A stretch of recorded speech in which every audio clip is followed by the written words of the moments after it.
వివాహం తర్వాత ఇస్సాకు మరియు రిబ్కా దేవుని కృపలో జీవితం ప్రారంభించారు. కాలం గడుస్తూనే ఉంది, కానీ వారి జీవితంలో ఒక లోటు కనిపించింది. పిల్లలు లేకపోవడం రిబ్కా హృదయాన్ని బాధపెట్టింది. ఇస్సాకు హృదయపూర్వకంగా దేవుని ప్రార్థించాడు. దేవుడు ఆయన ప్రార్థనను ఆలకించాడు. రిబ్కా గర్భవతిగా మారింది. ఆమె గర్భంలోనే ఇద్దరు పోరాడుతున్నట్లు అనిపించింది.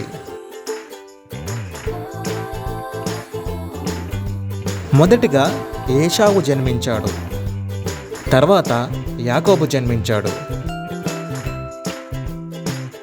ఇద్దరూ పెరిగారు, కానీ వారి స్వభావాలు వేరు. ఇస్సాకు ఏశావుని ఎక్కువగా ప్రేమించాడు. ఎక్కువ సమయం తనతోనే గడిపేవాడు.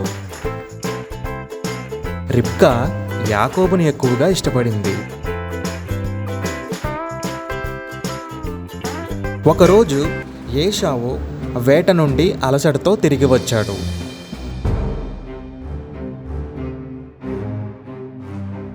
ఆ సమయంలో యాకోబు ఆహారం సిద్ధం చేస్తున్నాడు.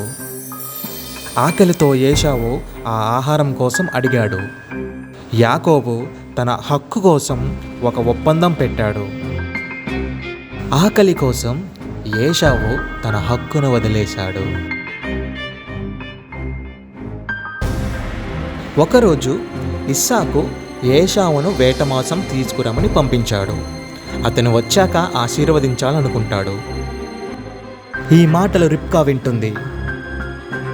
ఆ ఆశీర్వాదాలు యాకోబుకు దక్కాలనుకుంటుంది.